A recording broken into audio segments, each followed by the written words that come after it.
बंटी।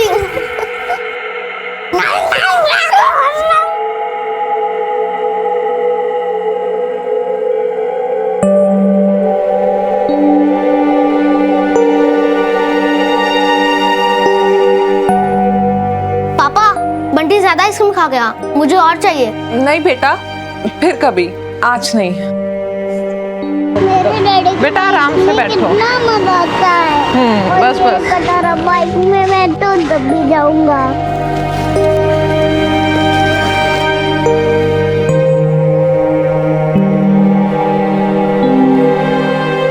आस्था बहन, आज पूजा का सामान नहीं लोगी? नहीं, आज नहीं।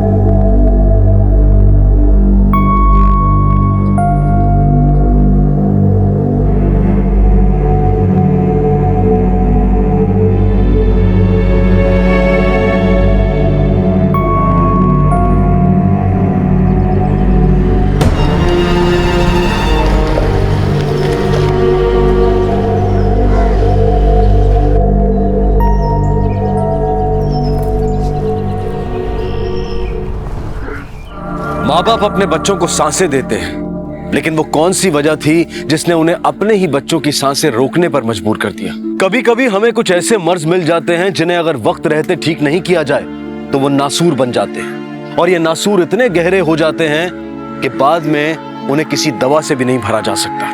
दर्द और पीड़ा इतनी ज्यादा होती है कि हमारी हिम्मत घुटने टेक देती है, और इस दर्द के आगे हमें मौत भी छोटी लगने लगती है। तो क्या ऐसा ही कोई मर्ज जितेश पटेल के परिवार को भी मिला था?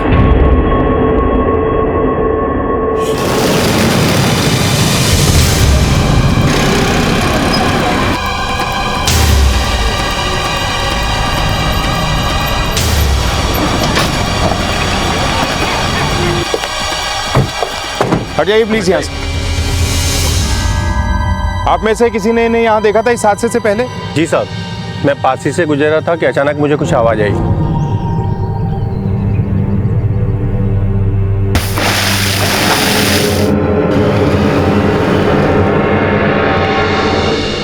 बाइक का नंबर देखा था? हाँ साहब। धीरेन, जब तक पोस्टमार्टम की रिपोर्ट्स आती हैं इस बाइक के सारे डिटेल्स निकलवाओ। हो सकता है ये आदमी इन मौतों का जिम्मेदार है और ये सब होने के बाद कहीं भाग निकला। सर, મારો કાલે પ્રોજેક્ટ છે, મારી મદદ કરજો।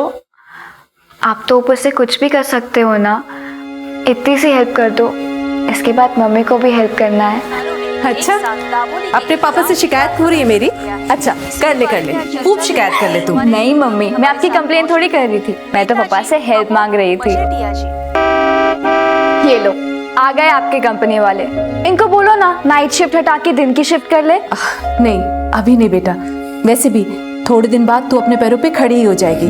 तब तक जैसा चल रहा है चलने दे। चल, હું જાઉં છું, રસોઈ બનાવેલી છે, તું જમી લેજે। हाँ, चल बाय। बाय मम्मा। सर, बाइक की डिटेल्स आ चुकी हैं। एड्रेस वाघोदिया का है।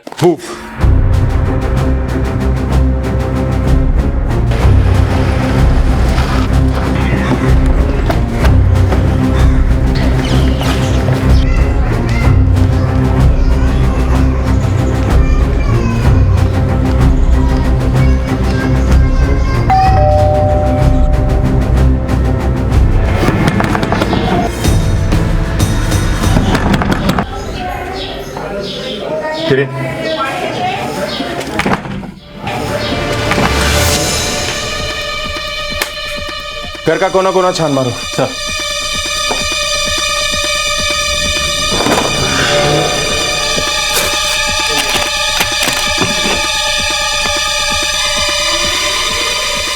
धीरेन, ये देखो, ये लोन एग्रीमेंट भी उसी के नाम है जिसके नाम पे बाइक थी, जितेश पटेल।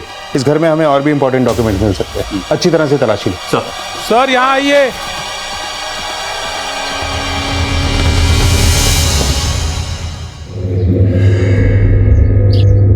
सर, ये वही बाइक है, नंबर सेम है। सर अंदर आइए जल्दी।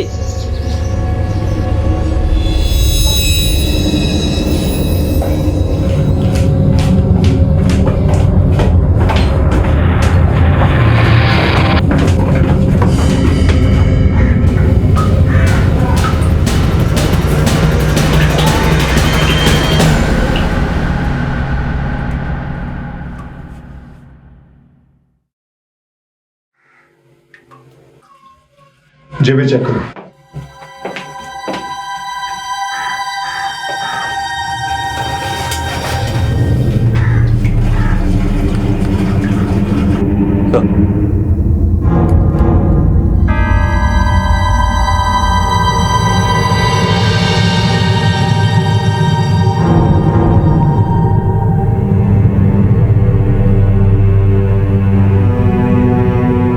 फौरन बॉडी को पोस्टमार्टम के लिए भेज दो। सर, ये बात बड़ी अजीब सी है धीरज। पहले इस परिवार के बाकी लोगों की मौत हुई और अब हमें इसकी लाश मिली। जरूर कुछ बड़ा हुआ है, वरना एक ही परिवार के इतने लोगों की मौत नहीं होती। एक काम करो, आसपास के लोगों को ये फोटो दिखाओ और इस परिवार के बारे में और ज्यादा जानने की कोशिश करो। सर। और हाँ, वो आदमी जिसने बाइक का नंबर बताया था उसे भी ये फोटो एक बार दिखाओ। क्रॉस वेरीफाई करना जरूरी है। Right sir. साहब आज तो जितेश भाई ने फोटो है। क्या करता है जितेश? जितेश भाई ने पास में एक स्टेशनरी की दुकान है। लास्ट कब देखा था इसे? कल सुबह ही देखा था, जब वो यहाँ से गए थे उसके बाद नहीं देखा। तुम्हारे पास इस जितेश का नंबर है? हाँ है ना साहब, आप वो हमारा।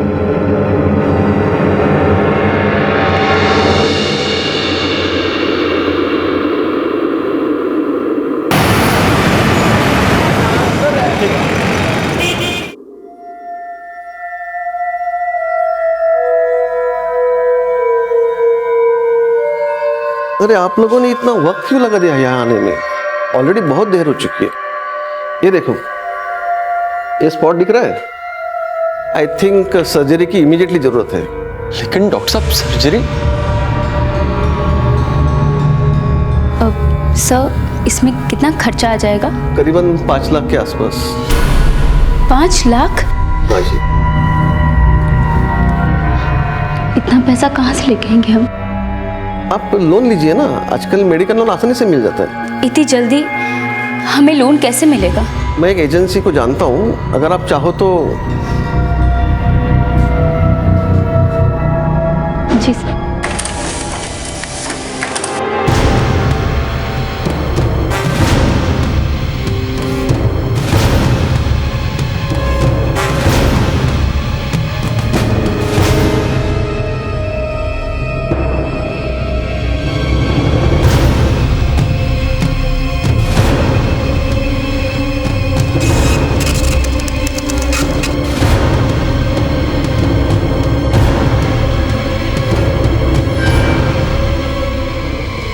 सर, पोस्टमार्टम की रिपोर्ट आ गई है। मौत जहर खाने से हुई है। सर, इस आदमी का मैंने बैकग्राउंड चेक किया है। पिछले कुछ दिनों से जितेश की दुकान काफी नुकसान में चल रही थी। सर, ये उसके बैंक स्टेटमेंट्स और ट्रांजैक्शन डिटेल्स हैं। सर, इस स्टेटमेंट में किसी गुंजल फाइनेंस सर्विसेज की भी एंट्री है। हो सकता है सर जितेश ने इस फर्म से कुछ लोन लिया हो। पर सर, जो डॉक्यूमेंट हमें उसके घर से मिला था उससे ये पता चलता है कि इस लोन के बदले उसने कुछ ज्वेलरी इनके पास डिपॉजिट रखी थी। ये आदमी कर्जे में था, लॉस में था। कहीं ये लॉस ही इसकी सुसाइड का कारण तो नहीं? एक काम करते हैं, इस प्राइवेट फर्म से पूछताछ करते हैं, स्पेशली इस जितेश की फाइनेंशियल कंडीशंस को लेकर। एक बात मेरे गले नहीं उतर रही, इसके परिवार ने एक दिन पहले सुसाइड किया, फिर उसी रात इसने जहर खा के आत्महत्या कर ली। ये माजरा क्या है? अगर इसे सुसाइड ही करना था तो उसी वक्त अपने परिवार के साथ भी कर सकता था, लेकिन इसने ऐसा नहीं किया, बल्कि उनको मरने के लिए छोड़कर वहां से भाग गया। सर, मैंने जितेश के फोन रिकॉर्ड्स भी चेक किए।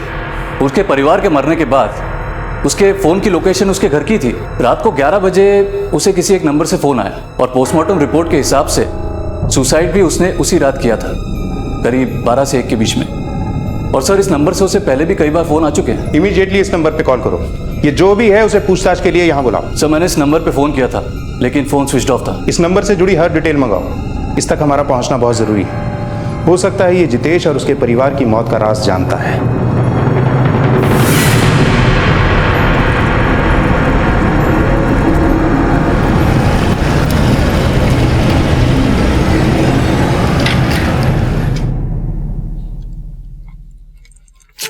अरे सिर्फ 1 सेंटीमीटर का फासला रहेगा। लोग तो कहते हैं कि इस हेलमेट से लाइफ की सेफ्टी बनी रहती है। अरे कहीं यही हेलमेट मेरे हार्ट अटैक का कारण ना बन जाए। और रैली, जब मेरा कॉलेज खत्म हो जाएगा तब क्या करोगे? करना क्या है, तुम्हें कहीं और ड्रॉप कर दिया करूंगा। मैं कोर्स खत्म होने के बाद किसी बड़े शहर में चली जाऊंगी अपने सपनों को पूरा करने। अरे बाबा, तुम किसी भी शहर में जाओ और जो तुम्हारा दिल है ना वो तो हमेशा मेरे पास ही रहेगा। एंड बाय द वे, तुम्हें अपना हर एक सपना पूरा करना चाहिए। तुम्हारे इस सपने के लिए तुम्हारी माँ ने कई नींदें बर्बाद की है। हाँ आनंद, मुझे जैसे ही जॉब मिल जाएगा ना, मैं सबसे पहले मम्मी से कहूँगी कि वो अपनी जॉब छोड़ दे। आशना, जो तुम्हारी माँ ने तुम्हारे लिए किया है ना, शायद किसी और की माँ ने कभी नहीं किया होगा। फैशन डिजाइनर बनने का सपना पूरा करना, वो भी अकेले दम पर, छोटी बात नहीं है।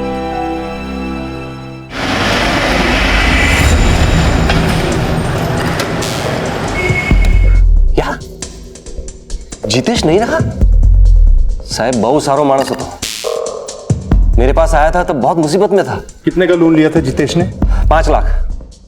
अपनी बीवी के गहने भी गिरवे रख के गया था वो। लेकिन उसके बैंक अकाउंट में तो सिर्फ 3 लाख की एंट्री है। बहुत मुसीबत में था साहब। 2 लाख कैश दिए थे मैंने। कुछ बताया था आपको क्यों चाहिए थे उसे पैसे? कोई खास जरूरत? मुझे तो बोला कि नरपत भाई धंधा चौपट हो गया है। बहुत नुकसानी में था शायद, बहुत कर्ज भी था साहब।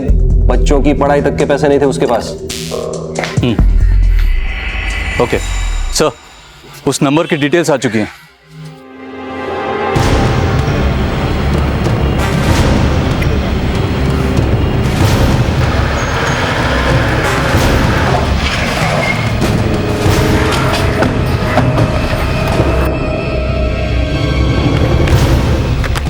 सर, यही का एड्रेस है जिस नंबर से जितेश को अक्सर कॉल आते थे।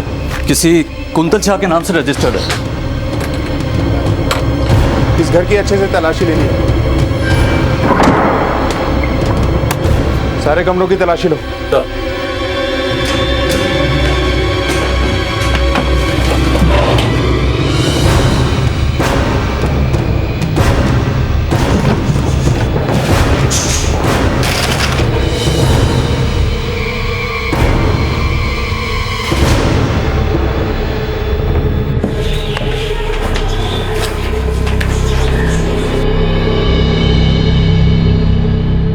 इतने सारे लोन्स के डॉक्यूमेंट्स, इसमें तो इस कुंतल शाह के भी डॉक्यूमेंट है। सारे लोगों की डिटेल इकट्ठा करो, सबके साथ क्रॉस चेक करते हैं। सर,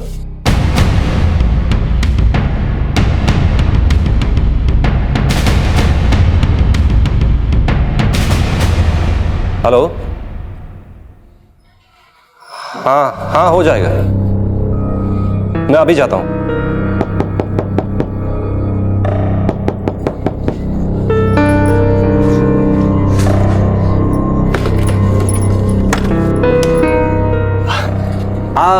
छाया भायाणीનું ઘર છે? હા, હું છું छाया। बोलो, શું કામ છે? मुझे डॉक्टर वासवाणी ने आपके बारे में बताया था। आइए, अंदर आइए।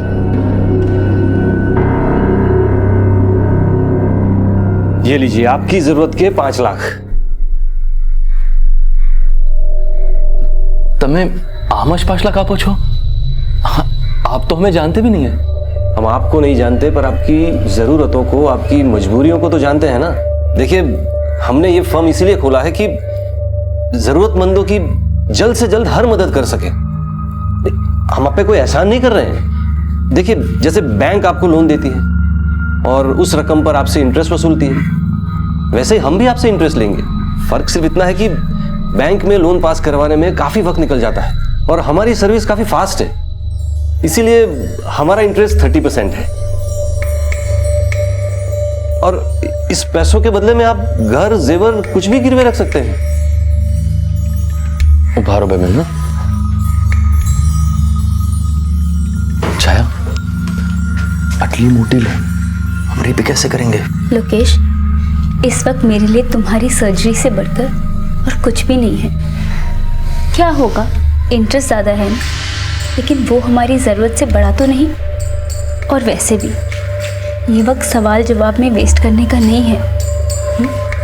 मदद खुद हमारे घर चलकर आई है।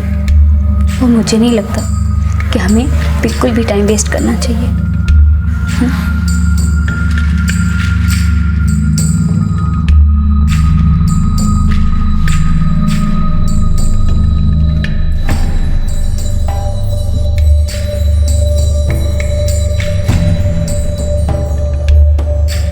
बहुत बहुत शुक्रिया।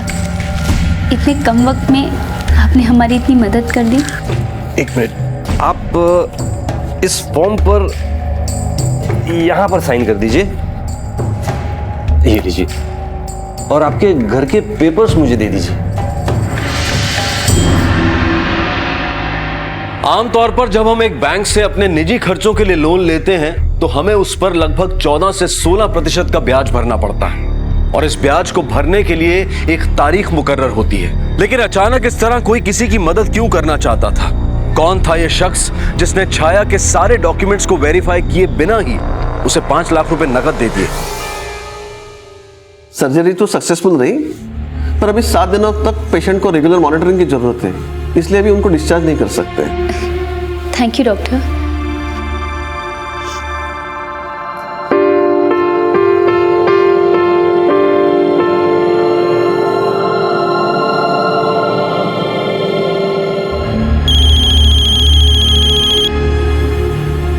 हेलो। हाँ मैडम, देखिए आपके पेपर में बहुत गड़बड़ है। आप एक काम कीजिए, फौरन ऑफिस आ जाइए। अरे नरपत जी सुनिए तो सही। हेलो।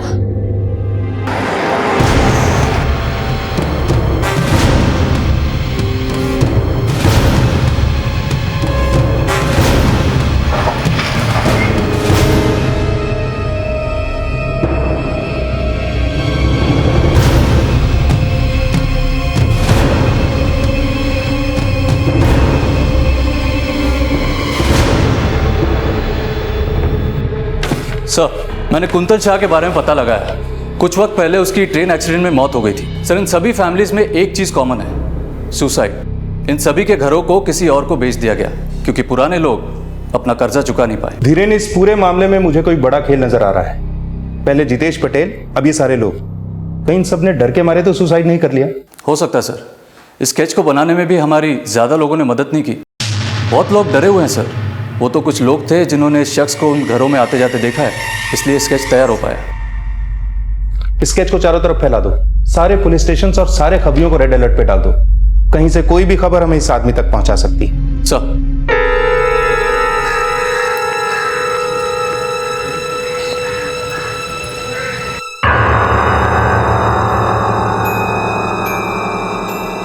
भाई, અહીંયા नरपत भाई छे? आइए बैठिए। उन्होंने मुझे फ़ोन किया था, कह रहे थे कि कागज़ में कुछ गड़बड़ है। देखिए मैडम, कागज वागज का मुझे जमता नहीं है, वो सब नरपत भाई देखते हैं। मैं तो यहाँ बस रिकवरी का काम करता हूँ। उन्होंने मुझे बोला कि मैं आपसे 5 लाख रुपए ले लूँ। किया, पर अभी मैं वो पैसे नहीं लौटा सकती। मैंने तो सारे पैसे अपने पति के इलाज में खर्च कर दिए। कोई बात नहीं, पर आप इंटरेस्ट तो पे कर सकती हैं ना? हाँ हाँ, वो मैं पे कर दूंगी हर महीने। हर महीने नहीं मैडम, अभी। अभी? अब अचानक से मुझसे ऐसे इंटरेस्ट कैसे मांग सकते हैं? और इंटरेस्ट की इतनी बड़ी रकम इतने कम टाइम में मैं कैसे इंतजाम करूंगी? तो फिर मुझे आपका घर नीलाम करना पड़ेगा। नहीं नहीं, प्लीज आप ऐसा कुछ मत कीजिए। और वैसे भी उस एग्रीमेंट में ये क्या लिखा था कि आप अचानक से कभी भी इंटरेस्ट मांग सकते हैं? आपके डॉक्यूमेंट भी कहाँ ठीक थे मैडम? रिकवरी करना ही मेरा काम है मैडम, और रिकवरी तो मैं करके रहूंगा।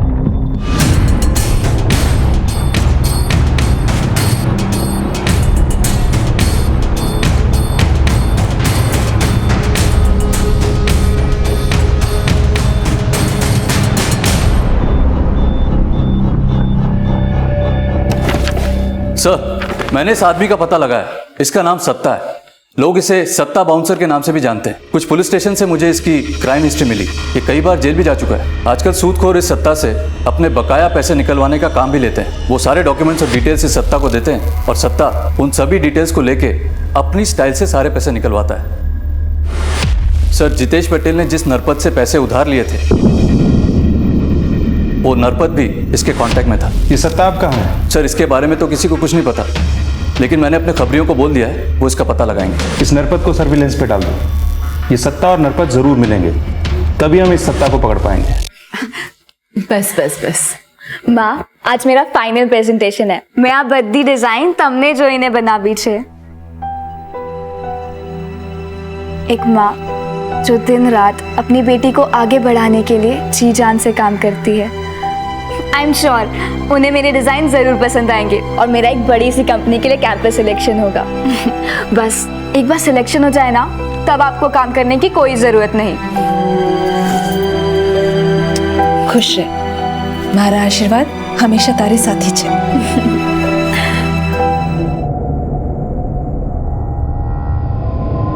मैं चुप नहीं बैठूंगी, मैं पुलिस को सब कुछ बता दूंगी। पुलिस को बताएगी? ये देख, तेरा पति जिसका अभी ऑपरेशन हुआ है वो घर नहीं पहुंचेगा, सीधा पहुंचेगा शमशान अगर उसने ये वीडियो देख लिया। अब फैसला तेरे हाथ में है, जो मैं कहूँ चुपचाप से करते रहे, अगर नहीं तो अपने पति की चिता के लिए जो खर्चा हुआ उसके लिए एक और उधार ले ले, पर उसका इंटरेस्ट भी मैं ऐसे ही वसूलूंगा। प्लीज ऐसा कुछ मत करना, मेरे पति को इसके बारे में कुछ मत बताना।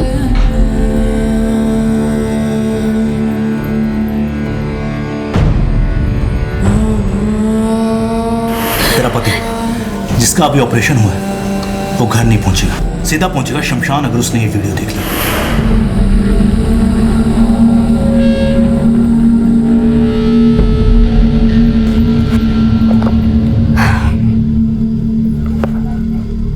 अनंत, तुम यहाँ? अरे आशना, कब से वेट कर रहा हूँ यार। बाय द वे, हुआ क्या? उन लोगों को मेरे डिजाइन्स बहुत पसंद आए। मेरा सिलेक्शन दिल्ली की सबसे रेप्यूटेड कंपनी में हुआ है। अरे वाह, कांग्रेचुलेशन। इस बात तो पार्टी होनी ही चाहिए। आज रात को हम ऐसी पार्टी करेंगे कि हम कभी नहीं भूल पाएंगे। चलो चलो।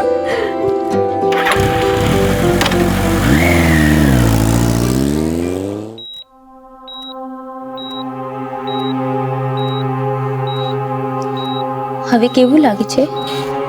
एकदम सारू। शायद तुमने जो किया बिल्कुल ठीक किया। पैसा लेना एकदम सही डिसीजन था। मुझे बिल्कुल दर्द नहीं हो रहा।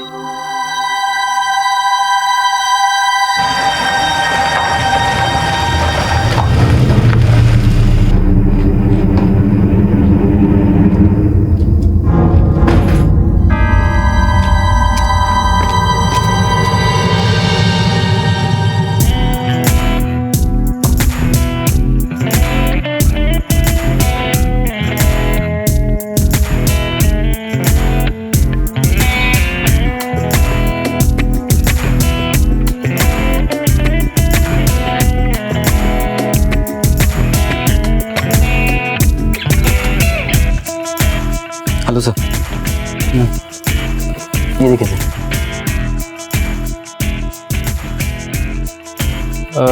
ये वाली सर ये अवेलेबल नहीं है, पर हमारे पास और ऑप्शन है, आप और देख सकते हो। देखो सर,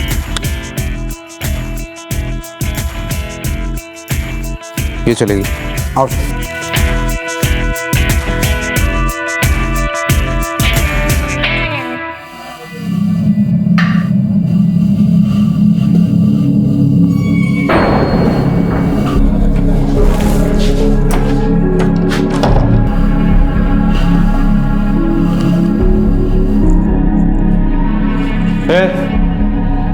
किसी ने कुछ सिखाया भी नहीं क्या तेरे को? को मूड खराब करी दे तू। सॉरी, आइए ना, बैठिए।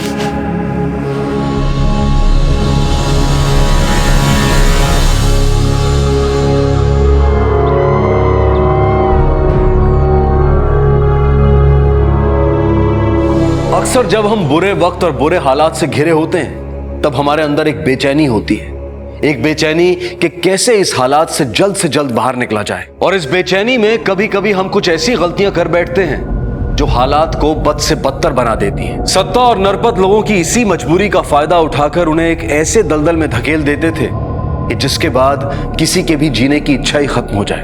अब तक पुलिस को जिन लोगों के बारे में पता चला था वो सभी नरपत और सत्ता के चक्रव्यूह में फंस चुके थे और हालात के साथ लड़ते लड़ते उनकी हिम्मत ने भी दम तोड़ दिया था। एक बार फिर एक मासूम जिंदगी इस जाल में फंसने वाली थी। उसके साथ कुछ ऐसा होने वाला था जो उसके द्वारा देखे गए किसी भी डरावने सपने से ज्यादा डरावना होगा।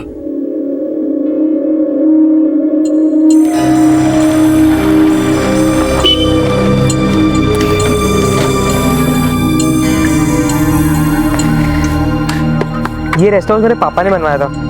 तुम्हें पता है इसके अंदर डीजे की फैसिलिटी भी है। ये जन्नत है ये जगह। पर इतने सुनसान एरिया में क्यों? यहाँ कोई साइन बोर्ड क्यों नहीं है? हम यहाँ से पार्टी वार्टी करने आते हैं और हमारे अलावा यहाँ से वही आते हैं जिन्हें इनवाइट किया जाए। तो अब चले अंदर या फिर इनविटेशन रिक्वेस्ट भी प्रिंटेड चाहिए? नहीं नहीं चलो चलो। आ जाओ, ये देखो।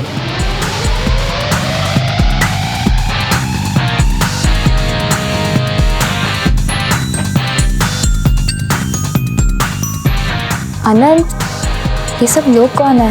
मैंने तुम्हें कहा था ना, ये लोग इनविटेशन पे आते रहते हैं। पापा ने इनवाइट किया होगा, ये पार्टी करने आए होंगे। चलो हम अंदर चलते हैं।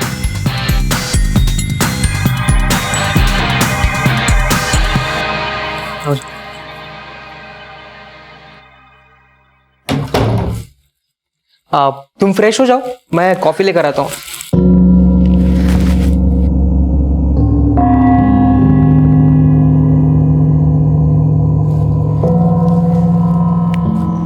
आनंद,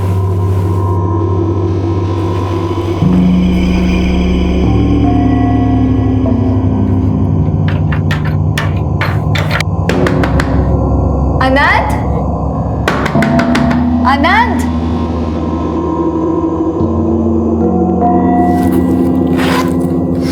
फोन कहाँ गया?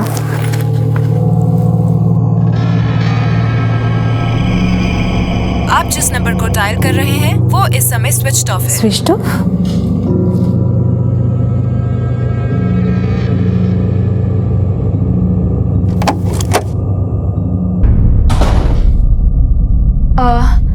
मैं यहाँ आनंद के साथ आई थी, जिसके पापा का ये फार्म हाउस है।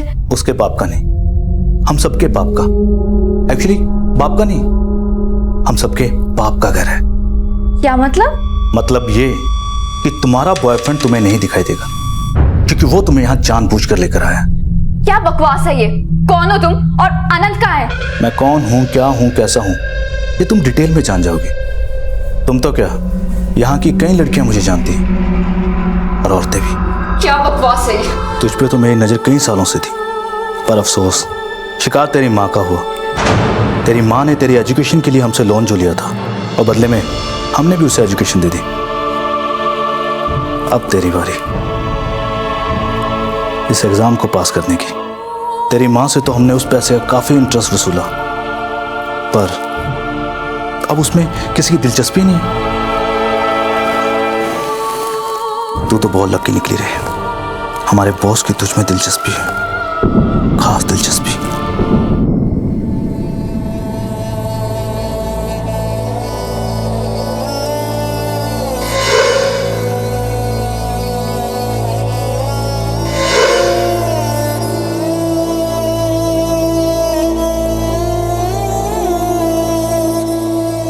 जरूरत में ली गई मदद की किश्त एक बार फिर सांसों से चुकाई गई। जो पैसे किसी की जिंदगी बचाने की खातिर लिए गए थे, वही पैसे किसी की मौत का कारण बन गए। अब इस सब के बीच आशना भी फंस चुकी थी। एक बच्ची जिसने कई सपने देखे थे, उसने कभी सपने में भी नहीं सोचा होगा कि उसके सपनों की कीमत उसकी मां किस तरह चुका रही थी। जिस रास्ते पर आशना को धकेल दिया गया था, वो रास्ता जिंदगी के साथ खत्म होता था। तो क्या अब आशना भी वही करेगी जो बाकी के बेकसूर लोगों ने किया?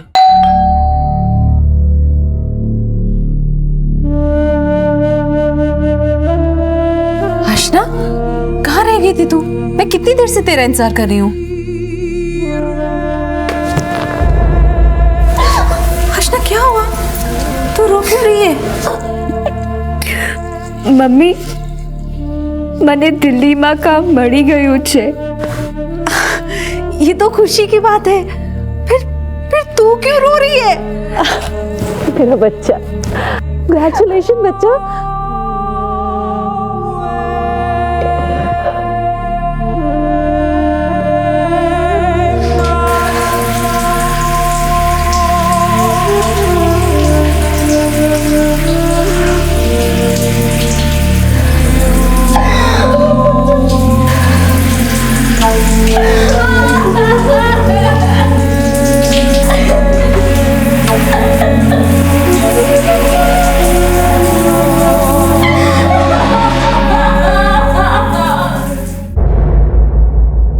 छाया के अलावा मेरा कौन था?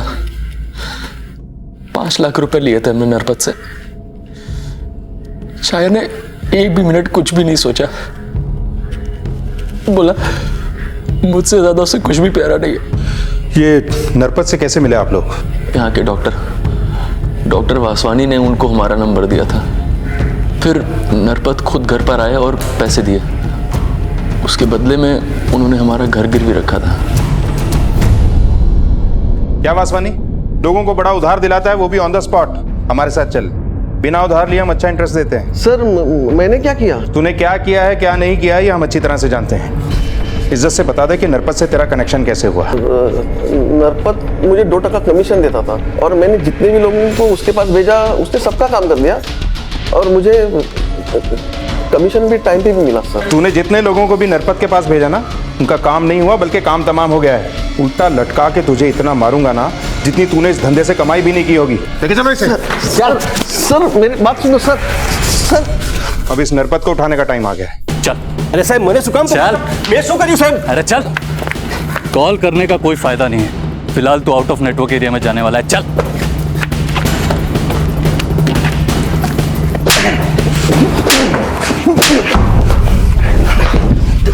देखिए साहब, छाया और जितेश की मौत से मेरा कुछ लेना देना नहीं है साहब। पर सत्ता से तो लेना देना था ना, जिसके साथ मिलकर लोगों को पैसे बांटता था और बदले में इंटरेस्ट के रूप में उनकी जिंदगी लेता था। साहब मैं सारे पेपर सत्ता को बेच देता था और सब वो इंटरेस्ट के रूप में सारे पैसे मुझे देता था वापस वो, और बाकी बचे जेवर और घर के पेपर्स मुझसे ले लेता था। सत्ता कहाँ है? पता नहीं साहब, वो अलग अलग नंबर से फोन करता था और वो नंबर भी उन्हीं के नाम से खरीदता था जिसके पेपर्स उसके पास होते थे। सर, इसकी बेल लेके इसका वकील आया है। ये मत सोचना कि इस बेल से छूट के तू बच जाएगा। जिस तरह से तुम्हें कानून का फायदा उठाना आता है ना, हमें भी पूरा विश्वास है एक दिन यही कानून तेरी किस्मत में बेल की जगह जेल लिखेगा। निकल चल। हिरेन, ये नरपत जितना खड़ा है ना उतना ही गड़ा है। इतनी जल्दी इसका जमानत पे छूट जाना कोई आम बात नहीं है। मुझे लगता है इसके पीछे जरूर कुछ बड़े नाम छिपे हैं। वडोदरा पुलिस के अभी किए गए प्रेस कॉन्फ्रेंस से ये पता चला है कि कुछ लोग उन भोले भाले लोगों को अपने जाल में फंसाकर उनका शोषण कर रहे हैं जिन्हें पैसे की सख्त जरूरत है। उन लोगों को पहले ये पैसे कम समय में उपलब्ध कराए जाते हैं और पैसे ना देने के बाद उनकी घर, जमीन और जेवर जब्त किए जाते हैं। पैसे देने वाले लोग ब्याज लेने के लिए किसी भी वक्त वहां पहुंच जाते हैं। इसके बाद शुरू हो जाती है उन परिवारों के साथ जुल्म की एक दर्दनाक कहानी। वडोदरा पुलिस ने सब लोगों से अनुरोध किया है कि जिसके साथ भी ये घटना हो रही है वो कृपया सामने आ जाए। उनका नाम गुप्त रखा जाएगा और उन्हें पूरी तरह सुरक्षा दी जाएगी। आज ना मैं काम पर जा रही हूँ, खाना टेबल पर रखा है, निकाल कर खा लेना और टाइम से सो जाना बेटा। हाँ मम्मी, હવે તમને કામ કરવાની જરૂરત નથી। अब मैं हूं ना, मैं सब संभाल लूंगी।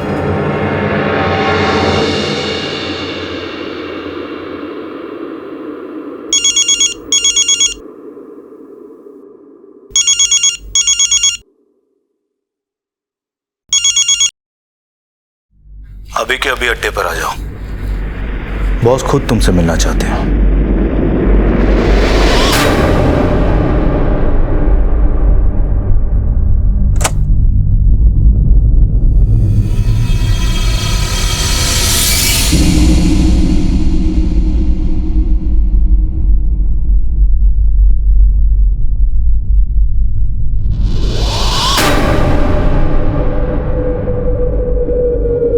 ठीक है, भले।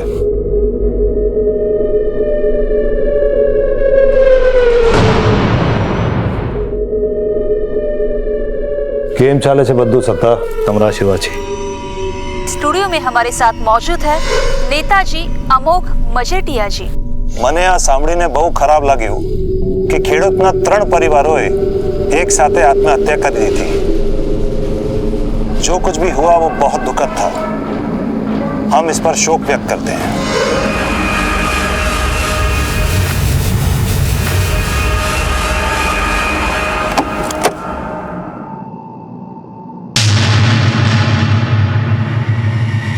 आप अमोघ मजेठिया है ना?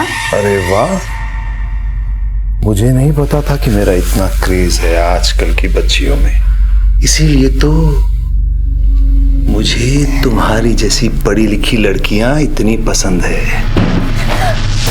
तुम्हारी पसंद और नापसंद का ख्याल तो लॉकअप में रखा जाएगा अमोघ मजीठिया। ले चलो इसे। किसको लेकर जा रहा है पता है ना? अब बस मुंह बंद, वरना अच्छा नहीं लगेगा कि भरे बाजार में नंगा करके लड़कियों से जूतियां पड़वाऊंगा। ले चलो इसे। थैंक्स आशा, तुम्हारी वजह से कई लोगों की जिंदगियां बची और कईयों की मौत को इंसाफ मिला। इन सब के बीच में मेरी माँ का नाम तो नहीं आएगा ना? नहीं। गुजरात पुलिस के रातों रात किए गए ऑपरेशन ने सारे लोगों को चौंका के रख दिया है। गुजरात पुलिस ने नेता अमोघ मजीठिया को गिरफ्तार कर लिया है। पुलिस के मुताबिक नेता अमोघ मजीठिया एक ऐसा गिरोह चला रहा था जो लोगों की जरूरतों का फायदा उठाकर उन्हें वेश्यावृत्ति के व्यवसाय में धकेल रहा था। अमोघ मजीठिया को उनकी पार्टी ने बर्खास्त कर दिया है। इन सब में अमोघ मजीठिया का काला पैसा लगा हुआ था। पुलिस ने अमोघ मजीठिया सहित और 6 लोगों पर चार्जशीट फाइल कर दी है। मम्मा,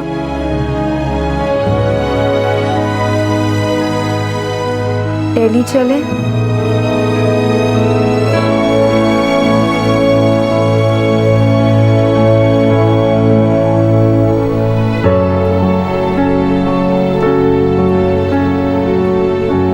आशना द्वारा उठाए गए इस मजबूत कदम से आखिरकार नेता अमोघ बेनकाब हुआ और साथ ही न जाने कितने बेकसूर लोगों की मौत का जिम्मेदार भी पुलिस के हत्थे चढ़ा। पुलिस ने अमोघ के साथ नरपत, सत्ता, वसानी और बाकी के लोगों को भी अरेस्ट किया।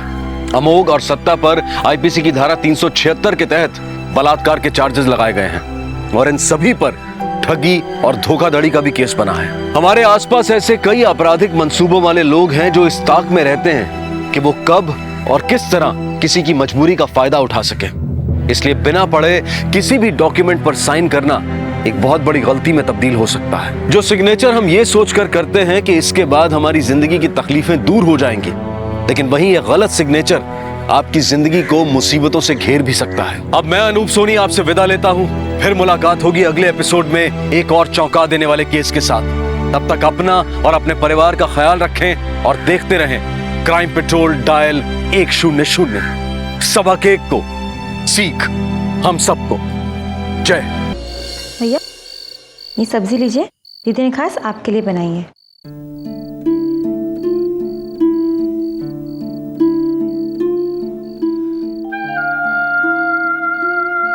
अरे रानी, खाना क्यों नहीं खा रही है? ढंग से खाना खाओ। आरशात पाहिले स्वतःला कितनी दुबली पतली हो गई है। हाँ, अरे माँ बनने जा रही हो, ढंग से खाना खाओ। निधि, तिला एक पोळी दे, तूप लावलेली।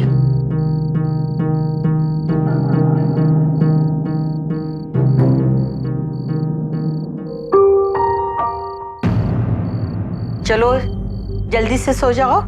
इस हालत में टाइम पे खाना और टाइम पे सोना चाहिए। अपनी नहीं तो अपने होने वाले बच्चे की फिक्र करो। चलो सो जाओ।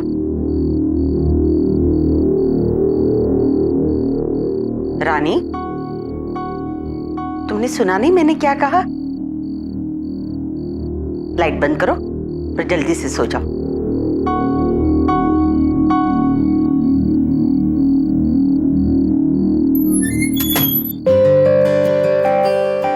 दीदी बिल्कुल नींद नहीं आ रही है। वो स्कूल वाली कहानी सुनाओ ना। लेकिन माँ जी ने सोने को कहा ना।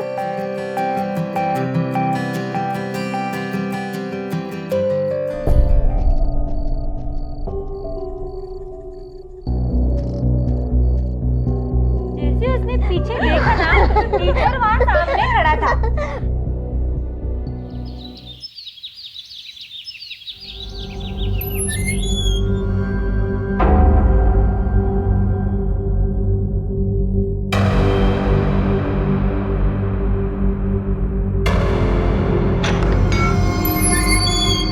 कहाँ जा रही हो स्नेहा?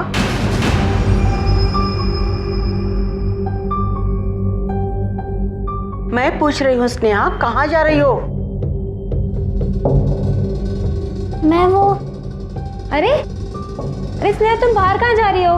मैंने तुम्हें अंदर के कमरे से लाने के लिए कहा था कपड़े। कोई बात नहीं, गलती से गई होगी। आओ प्रसाद ले लो।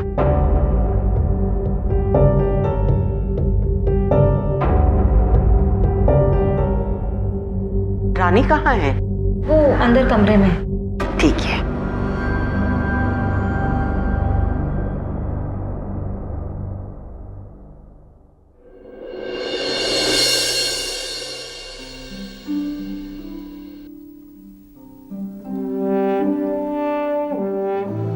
रानी,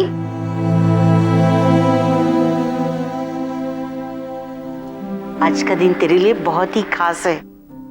आज मैंने बापा से तेरे लिए खास प्रार्थना की है। बिल्कुल काळजी करू नकोस। निधि तुझे संभाल कर हॉस्पिटल लेके जाएगी।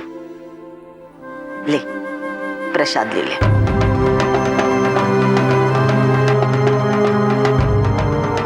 खा ले।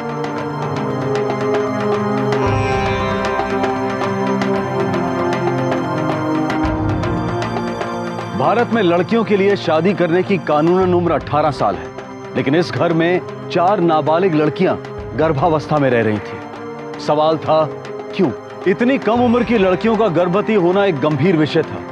लड़कियों को घर से बाहर जाने की मनाही थी, तो क्या इन लड़कियों को जबरदस्ती इस घर में रखा गया था? और इतना ही नहीं, जहां एक तरफ घर की मुखिया सावित्री गायकवाड़ घर में एक नए मेहमान के आने की उम्मीद पर खुशियां जता रही थी, वहीं दूसरी तरफ उसी बात पर रानी के चेहरे पर आखिर डर क्यों नजर आ रहा था?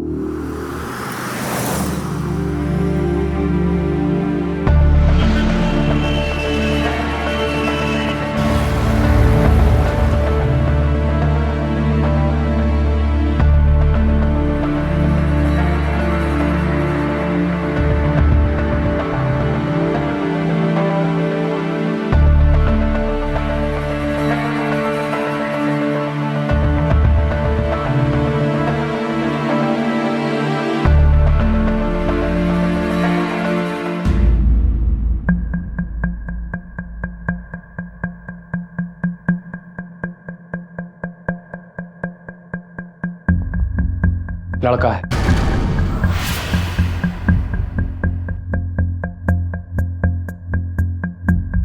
मुझे सुरेश और रितेश से बात करनी होगी।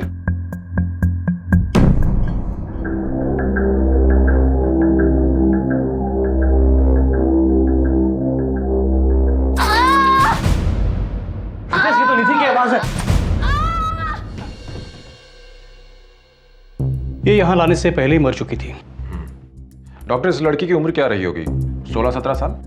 जी हाँ, पर और एक बात, ये लड़की प्रेग्नेंट थी और बाकी बातें तो पोस्टमार्टम रिपोर्ट आने के बाद ही पता चल सकती है। क्या नाम है आपका? Sir Prem Kumar sir. Sir इसमें हमारी कोई गलती नहीं है सर। सर वो लड़की अचानक हमारी गाड़ी के सामने आ गई, मैंने उसे बचाने की पूरी कोशिश की सर, आप यकीन मानिए।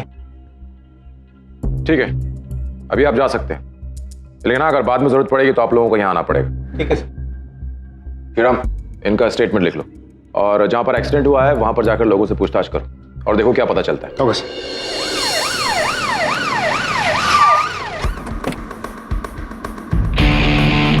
Joshi, yes sir. तुम उस तरफ देखो, मैं यहाँ देखता हूँ। जी सर।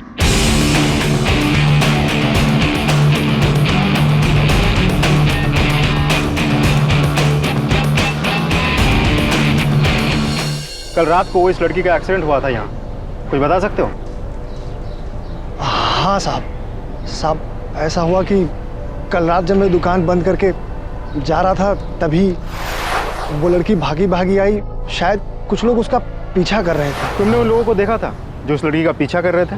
नहीं साहब, मैं काफ़ी दूर से देख रहा था और जब एक्सीडेंट हुआ तो मैं यहाँ से चला गया। अब मुझे लगा कहीं पुलिस आई तो मुझे। लड़की किस तरफ से भाग कर आ रही थी? वो साहब वो सामने वाली गली से, वहाँ से। वो वाली गली? हाँ साहब, वो सामने। ठीक, चलो देखते हैं।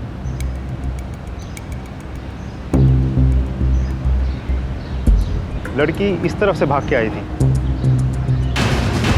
अरे यहाँ तो सीसीटीवी कैमरा लगा हुआ है।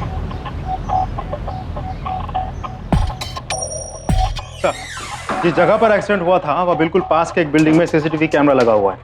ये रही उसके फुटेज।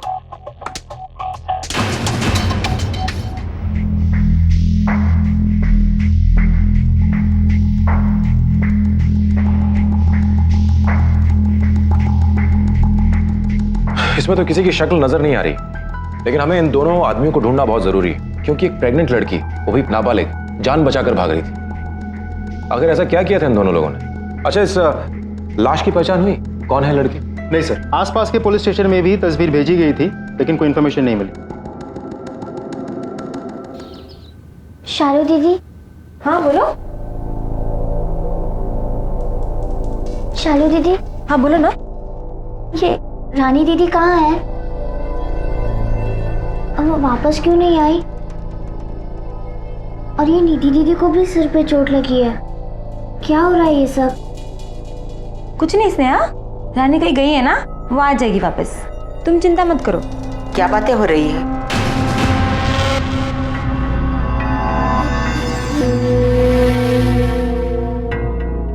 नहीं कुछ नहीं माँ जी, वो बस ऐसे ही बात कर रहे थे।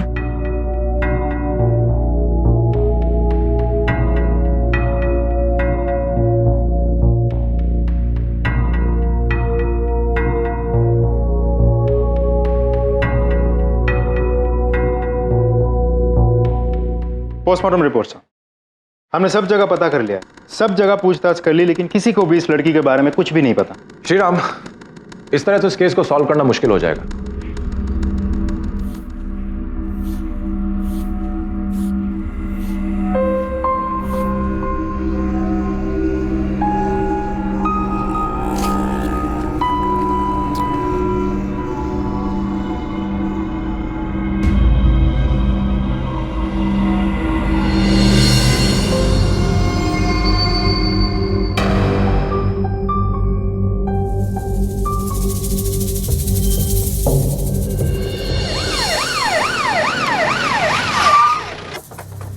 अच्छे से देखो, कुछ है आसपास? कब देखा तुमने ये सब? साहब मैं झाड़ू लगा रहा था, जैसे ही मैंने देखा 100 नंबर पे डायल किया और आप लोगों को बता दिया। गौरव, फिटनेस को एनालिसिस के लिए भेज दो। जोशी, आसपास के लोगों से पूछताछ करते हैं, शायद हमें कुछ पता चल जाए। जी साहब। सर, वो केस भी कुछ ऐसा ही था, बच्चे को 18 हफ्तों में गिराया गया था, वो भी लड़का ही था। श्रीराम, एक काम करो, जिस एरिया में वो डस्टबिन था वहां पे जितने भी भ्रूण हत्या और इलीगल अबॉर्शन के केसेस रिपोर्ट हुए हैं, उन सब रिपोर्ट्स की कॉपी निकलवाओ। Okay sir.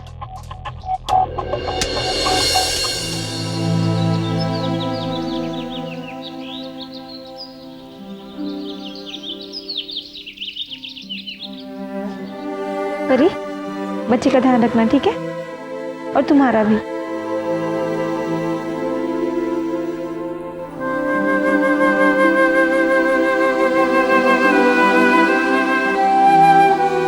दीदी, गाड़ी में बिठा दो परी को।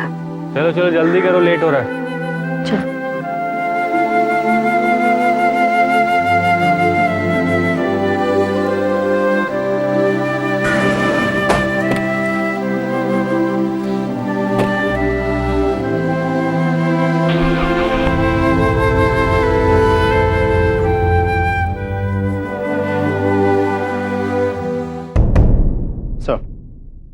ये उस एरिया में जितने भी पुलिस स्टेशन हैं, वहां पिछले 2 सालों में जितने भी भ्रूण हत्या के केसेस दर्ज हुए हैं, सब उनके फाइल्स हैं।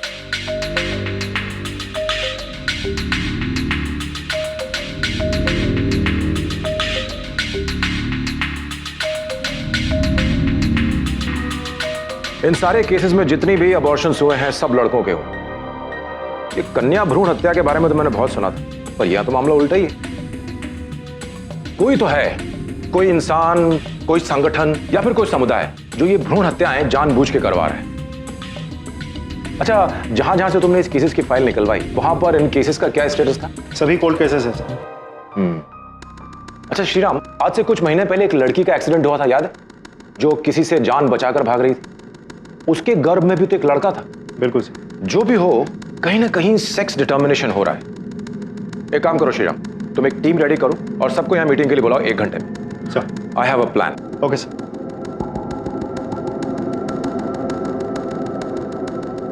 ये वो सारे इलाके हैं जहां पर मेल फिटसेस पाए गए, यानी इसका मतलब ये हुआ कि इस इलाके के बीच में ही सेक्स डिटर्मिनेशन हो रहा है। अब आपको करना यह है कि इस इलाके में जितने भी मैटरनिटी हॉस्पिटल्स हैं वहां जाना है और पता करो कि कौन से डॉक्टर्स ऐसे हैं जो समाज के सामने तो सीधे बनते हैं, लेकिन बंद दरवाजे के पीछे सेक्स डिटर्मिनेशन का धंधा चलाते हैं। आप लोगों को जोड़े बनाकर जाना है, पति पत्नी के। औरतें सब गर्भवती लगनी चाहिए। अब जो ये सेक्स डिटर्मिनेशन का काम करता है वो साफ साफ तो बताने वाला है नहीं। इसका भी एक सोल्यूशन है मेरे पास। पैसे का लालच दो, पैसे से अच्छे अच्छों का मुंह खुल जाता है। All clear? Yes sir.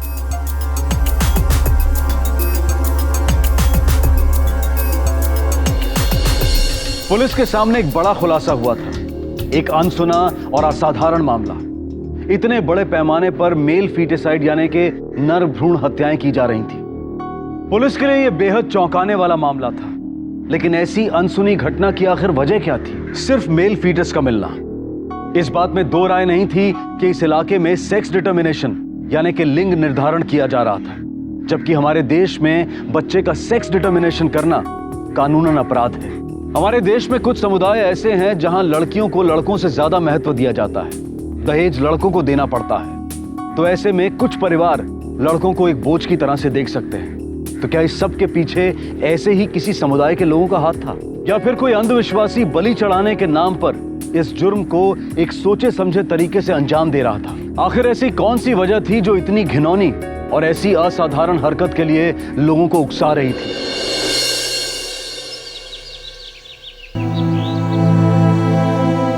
ये गोली ले ले, पानी देती हूँ।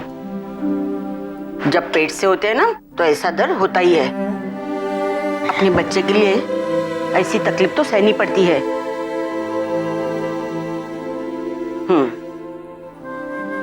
चल सो जा।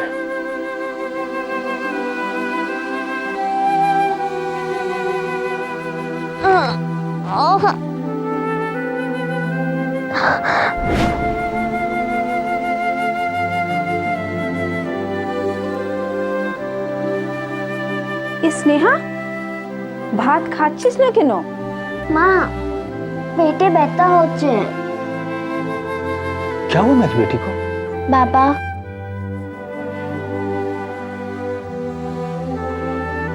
आप ये दवाई दुकान से ले आइए। बेटा तू डॉक्टर बनने वाली है, बनी नहीं है। ये जी सुनछो, एक तू मैं के लिए जाओ ना डॉक्टर बाबू के पास। हाँ चलो। माँ डॉक्टर बाबू ने पिछली बार यही दवा दी थी और मुझे पता है इस बार भी यही देंगे। मुझे पता है तू क्या सोच रही है, घबरा मत, तेरे इलाज के पैसे हैं हमारे पास।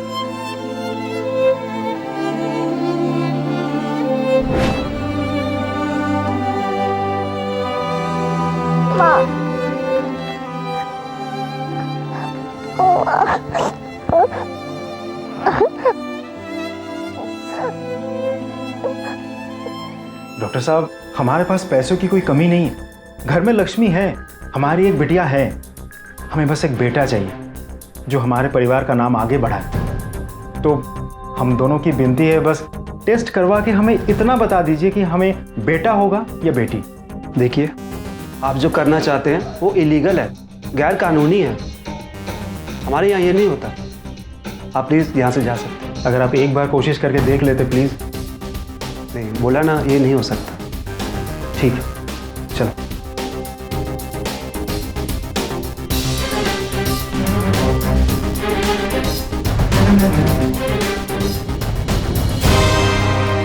हाँ श्रीराम, सभी गायनेकोलॉजिस्ट के पास जाके पता करो, लेकिन अगर वो ना कह दें तो फिर उनके स्टाफ से पूछो, क्योंकि ऐसे काम में सिर्फ गायनेकोलॉजिस्ट अकेले नहीं होंगे, उनका कोई ना कोई स्टाफ भी शामिल होगा।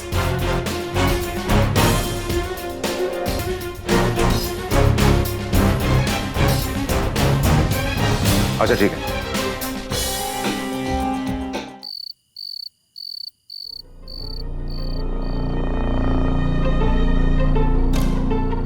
नेहा तुम तो तैयार नहीं हुई? बाहर दीदी तेरे कब से इंतजार कर रही है। दीदी मुझे कोई टेस्ट वेस्ट नहीं कराना, मुझे कहीं नहीं जाना। क्यों नहीं जाना तुझे? पता है तुझे तू क्या बोल रही है? भूल गई तू कहाँ है?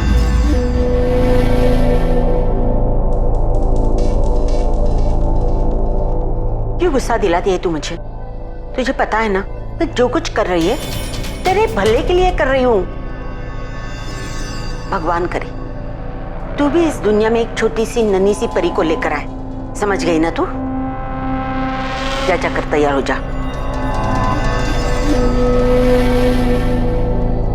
जा रही है ना तू?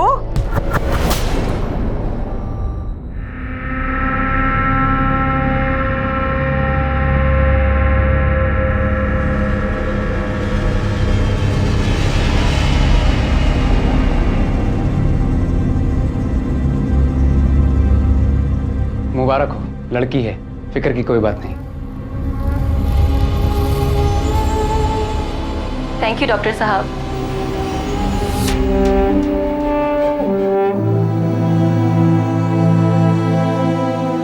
देखा, डर रही थी, लड़की है ना। स्नेहा के पेट में एक छोटी बच्ची पल रही थी और उसे इस बात का अंदाजा था कि शायद उसका गर्भपात नहीं करवाया जाएगा, लेकिन फिर भी स्नेहा डरी हुई थी। क्या स्नेहा के डर की वजह मां बनने की जिम्मेदारी थी या वो अपनी बच्ची को लेकर चिंतित थी? सावित्री के बर्ताव से यह साफ जाहिर था कि उसे नवजात बच्चियों में दिलचस्पी थी। आखिर क्या होने वाला था इन बच्चियों के साथ? दूसरी तरफ पुलिस घास के ढेर में सुई खोज रही थी, लेकिन जब तक पुलिस इस केस को सुलझाती उतने वक्त में न जाने कितने अजन्मे शिशुओं की जान खतरे में थी। देखिए, मैं आपकी परेशानी समझ सकता हूँ, इसलिए मैं सिर्फ आपके लिए ये काम कर दूंगा, लेकिन एक शर्त है, आप इसके बारे में किसी से बात नहीं करेंगे। नहीं नहीं जी, बिल्कुल नहीं। और हाँ, इस प्रोसीजर के 35,000 रुपये लगेंगे। समझो मिल गए। पाजी, तुझसे सिर्फ ये दसो आना कब है? अभी करें? नहीं नहीं, अभी नहीं, आप रात को 11 बजे आइए, मैं आपका इंतजार करूंगा। ठीक है जी, मेहरबानी। चलो आराम से।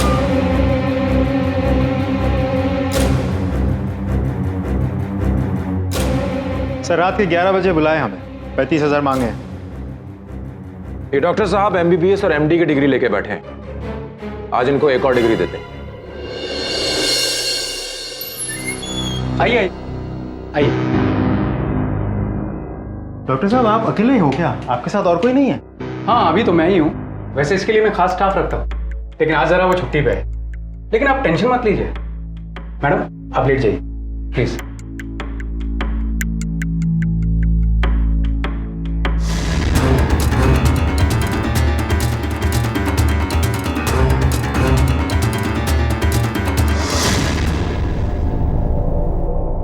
बड़ी जल्दी है यहां से भागने की।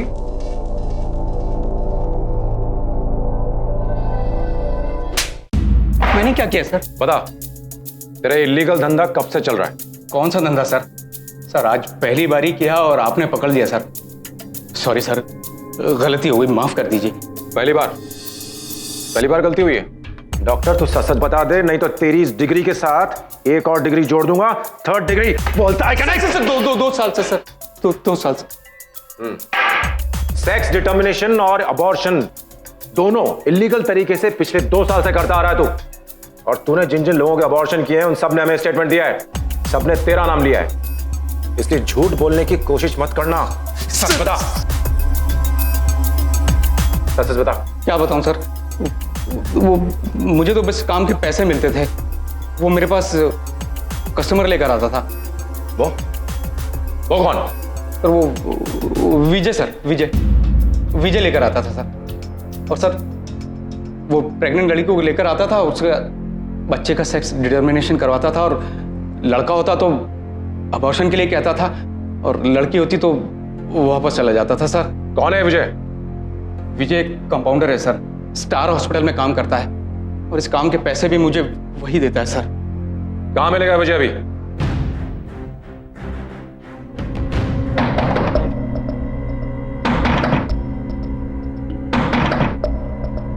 कौन है भाई?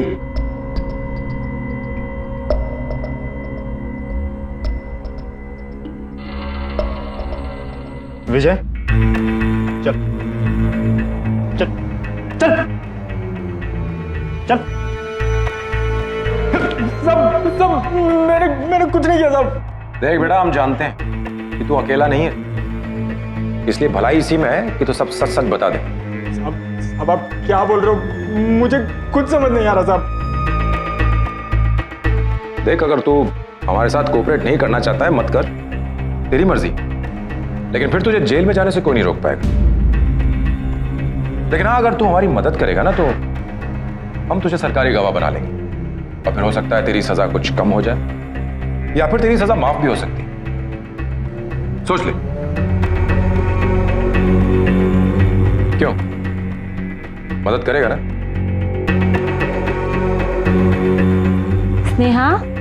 स्नेहा, तुम खाना क्यों नहीं खा रहे हो? स्नेहा, ये क्या नाटक चल रहा है?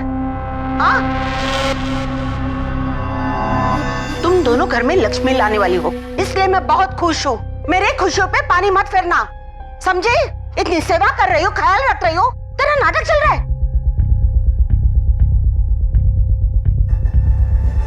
ले खा ले।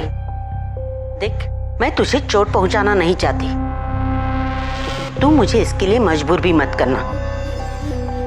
वो भी तो पेट से है ना, वो रो रही है, चुपचाप खाना खा रही है ना। तू भी खा ले, वरना तू मेरा रुद्र अवतार देखेगी। ले खाना खा ले।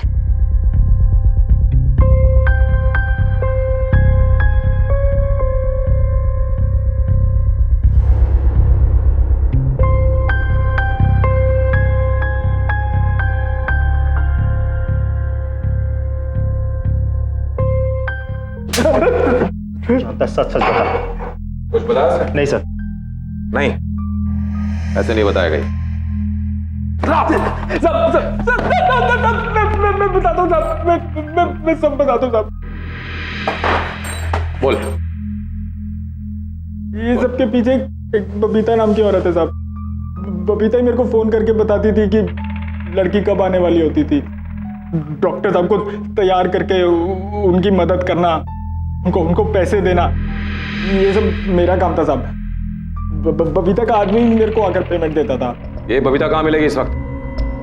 सर, बबीता कहाँ मिलेगी ये बोल नहीं सकते, पर हाँ, मैं एक आध बार उससे उसके जूही नगर वाले अड्डे पर मिला हूँ साहब। इसका फोन दो उसे।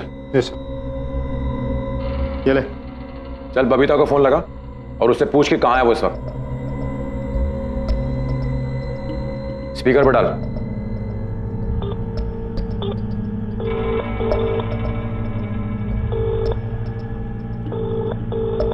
सब उठा नहीं रही है। विजय के बयान के मुताबिक इन नर भ्रूण हत्याओं को एक देह व्यापार चलाने वाली महिला अंजाम दे रही थी, लेकिन अब भी कई सवाल थे जिनके जवाब मिलने बाकी थे। आखिरकार ये बबीता नाम की महिला कहां थी और क्या राज छुपाकर बैठी थी? सावित्री गायकवाड़ का इस देह व्यापार से क्या लेना देना था और वो लड़कियों के साथ क्या करने वाली थी? लेकिन सबसे महत्वपूर्ण सवाल यह था कि नर भ्रूण हत्याएं करके आखिर ये लोग पाना क्या चाहते थे? सब बबीता का ही फोन आ रहा है। उठा, बात कर। हेलो बबीता मैडम, किधर हो आप? क्यों, तेरा को इससे क्या मतलब? हाँ, क्या मैडम, मैं सोच रहा था कि अभी आपके जूही नगर वाले अड्डे पे आऊं, आप कोई अच्छी लड़की दिखाती तो मजा आ जाता। वैसे तो मैं बाहर जा रही थी, अब तुझसे मिलके ही जाती हूँ। तू भी क्या याद रखेगा? आ जा। ठीक है, मैं आता हूँ अभी थोड़ी देर में। जूही नगर में ये सब।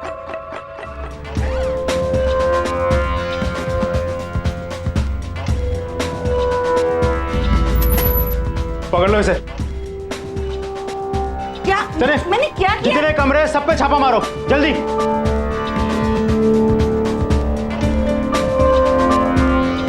बच्चे को भी ले लो।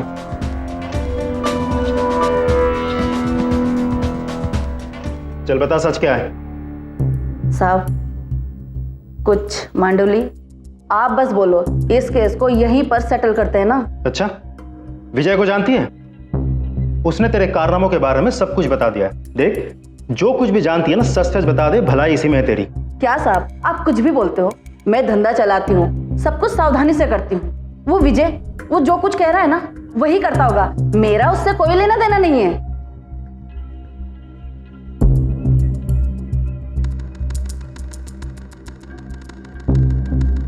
सर, वो मुंह नहीं खोल रही है। मुंह नहीं खोल रही? नहीं सर। मैं बबीता का फोन ही देख रहा था। इसमें उसने अपनी कुछ लड़कियों की तस्वीरें सेव करके रखी हुई हैं, शायद क्लाइंट्स को दिखाने के लिए। इसमें से मुझे एक तस्वीर मिली है, देखो। सर, ये तो वो एक्सीडेंट वाली लड़की की तस्वीर है। एग्जैक्टली। तुम एक काम करो, इन सारी तस्वीरों को अपने लैपटॉप पर डाउनलोड करो और यहां मौजूद सभी लड़कियों को दिखाओ, शायद उनसे कुछ पता चल सके। Okay sir.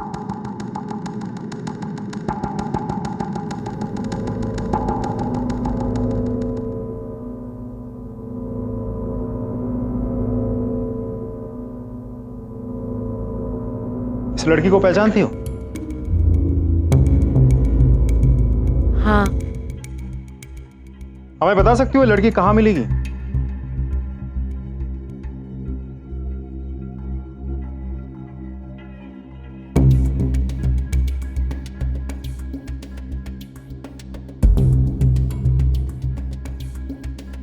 हमें बताओ ये बच्ची किसकी है?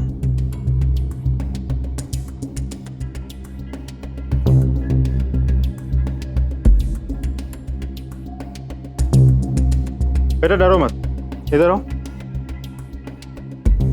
ये बच्ची तुम्हारी है?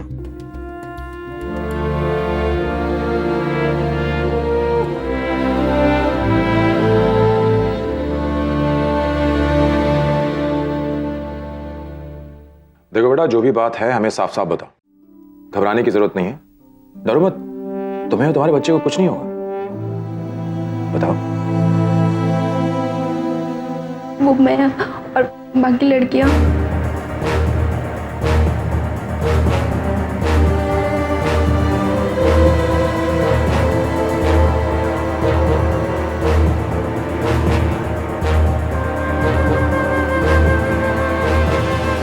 बेटा तुम ये जो सावित्री बता रही हो, इसे पहचान सकती हो?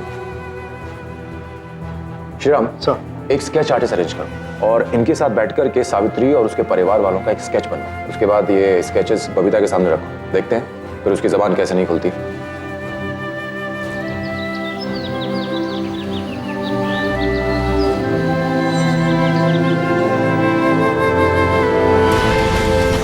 किंतु क्या नो, तुझे शादी क्यों नहीं करनी? देखो स्नेहा, आकाश बहुत पैसे वाले घर से है, वो तुम्हारा बहुत ख्याल रखेगा। ना बाबा, हम এখন বিয়ে করব না। मुझे स्कूल जाना है और बड़ी होकर डॉक्टर बनना है। फिर आप जिससे बोलेंगे उससे मैं शादी कर लूंगी। अमी किछु जानी ना, मैं तुम्हारी शादी इस लड़के से करवा रहा हूँ, उससे अच्छा लड़का तुम्हारे लिए नहीं मिलेगा। ए स्नेहा, सुन तो।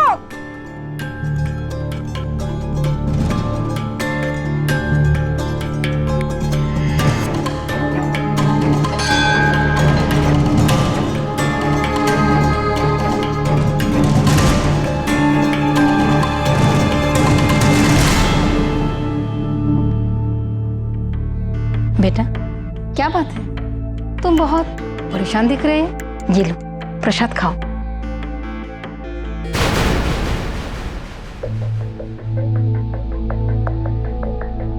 खा लो, सब चिंता दूर हो जाएगी। खाओ।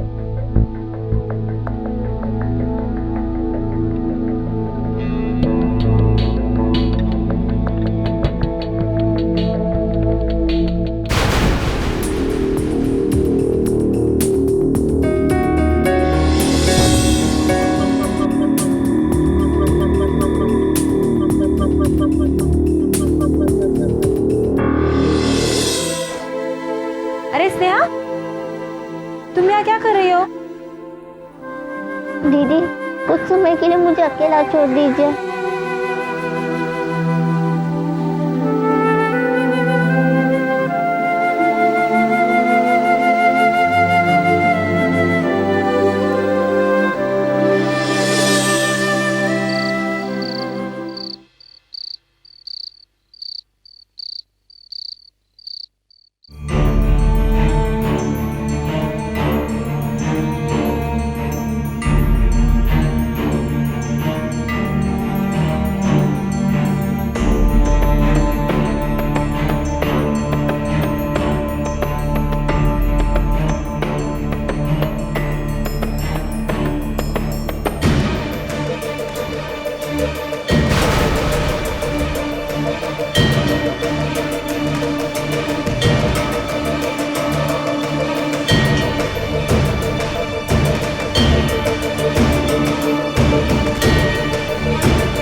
स्नेहा रुक। अरे क्या हुआ? अरे भागो भागो, पकड़ो उसे। और तुम दोनों, अगर इसने फिर से भागने की कोशिश की ना तो उसके हाथ पैर तोड़ दो। सिर्फ बच्चा पैदा करने के लायक छोड़ो उसको। समझे? किसी भी महिला के जीवन में गर्भावस्था एक अहम समय होता है, लेकिन अगर ना चाहते हुए भी किसी महिला को गर्भ धारण करना हो तो वही समय उसके लिए असहनीय हो सकता है। 14 साल की स्नेहा के लिए एक असंभव समय साबित हो रहा था। एक छोटी सी बच्ची को इतना दर्द सहना पड़ रहा था। स्नेहा नहीं चाहती थी कि जो कुछ उसके साथ हुआ है वही सब कुछ उसकी बेटी के साथ भी हो। क्या स्नेहा की तकदीर में भी रानी की तरह ही अंत लिखा था, या फिर उसकी बेटी के जीवन की शुरुआत अंधेरे में ही होनी थी? इसे पहचानती?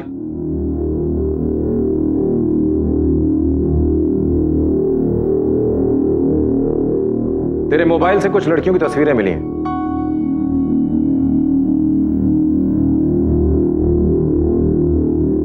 सच सच बता दे कि लड़कियां कहां हैं, क्योंकि अगर हमें ढूंढना पड़ा तो तुझे बहुत भारी पड़ेगा।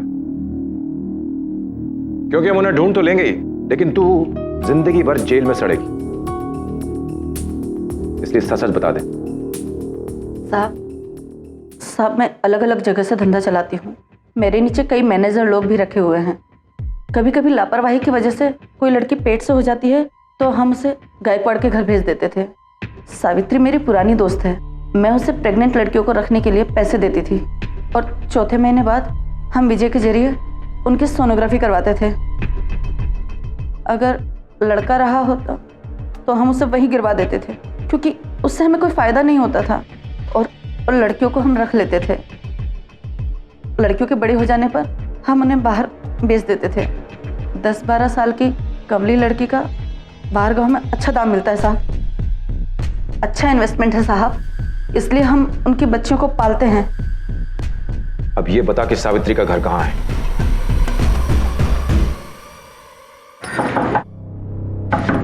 स्नेहा, स्नेहा दरवाजा खोलो। स्नेहा, क्या हुआ? स्टोर रूम का दरवाजा क्यों खटखटा रही है? माँ जी, स्नेहा ने खुद को बंद कर लिया है, दरवाजे नहीं खोल रही है। स्नेहा, स्नेहा दरवाजा खोल। रितेश, सुरेश, हाँ माँ। अरे देखो तो दरवाजा नहीं खोल रही है ये। स्नेहा, स्नेहा दरवाजा खोलो। स्नेहा, स्नेहा दरवाजा खोलो। दरवाजा खोल। स्नेहा दरवाजा खोलो।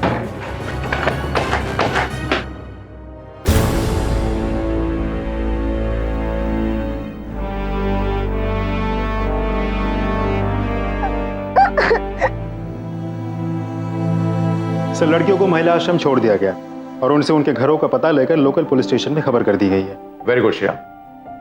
अच्छा, वो लड़की स्नेहा, उसका क्या हाल है? सर, फिलहाल तो हॉस्पिटल में है, पर डॉक्टर्स कहते हैं बहुत जल्द डिस्चार्ज कर देंगे। गुड।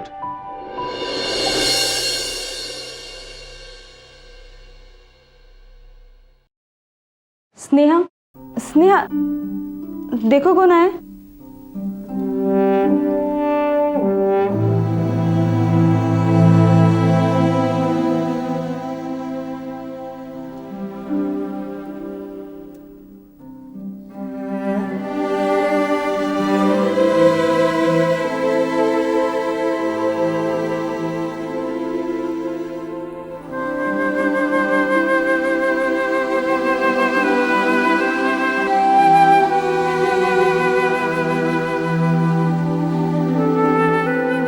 बेटा,